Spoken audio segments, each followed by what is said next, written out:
Salam saudara-saudari yang terkasih dalam Tuhan dimanapun kita berada. Kiranya damai dari kasih Kristus senantiasa menyertai kita. Kembali lagi kita akan merenungkan firman Tuhan dalam refleksi kita. Dan kita akan merenungkan yang berbicara Allah tidak berubah.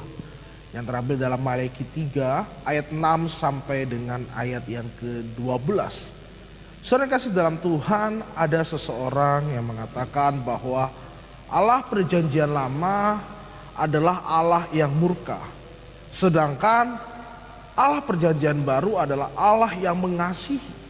Saya percaya pertanyaan ini muncul disebabkan oleh sebuah asumsi yang salah mengenai pengertian dasar terkait apa yang perjanjian lama dan perjanjian baru ungkapkan mengenai Allah.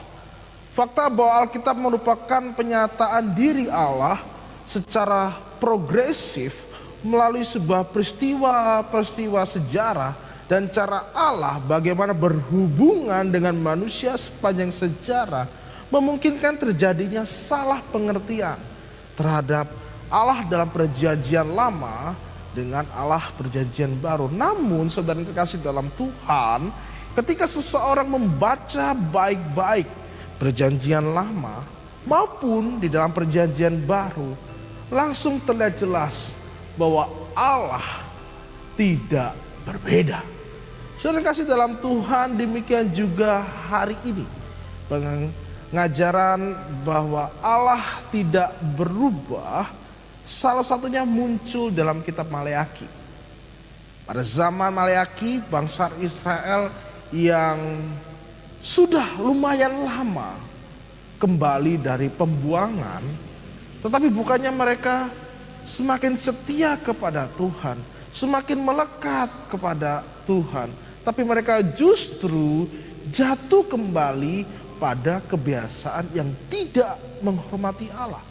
Walaupun saudara dikasih dalam Tuhan berulang kali bangsa Israel gagal membuktikan suatu komitmen kasih mereka kepada Allah, tetapi Allah tidak pernah gagal untuk mengasihi mereka. Kondisi seperti inilah yang menjadi dasar Maleakhi untuk menegaskan bahwa Allah tidak berubah. Walaupun saudara kasih dalam Tuhan, Allah tidak menghancurkan Israel, tapi Allah juga tidak bisa membiarkan mereka terus hidup dalam sebuah keberdosaan.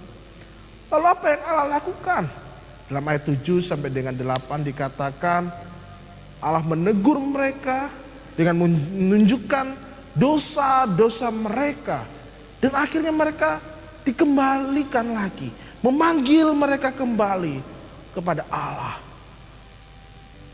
Saudara yang kasih dalam Tuhan, karena Tuhan Yesus tidak berubah, berarti kuasanya juga tidak berubah, kasihnya tidak berubah, dan kemurahannya juga tidak berubah. Kita bisa mengharapkan lebih, mengharapkan kasih setianya, karena kasih setianya juga dia tidak berubah. Dan kita di sini boleh terus belajar untuk berkomitmen, untuk tetap setia kepada Allah yang tidak berubah. Dan biarlah kita semakin diperbarui dan diberkati oleh Tuhan. Kiranya firman Tuhan ini menjadi berkat bagi kita semua. Tuhan Yesus memberkati. Amin.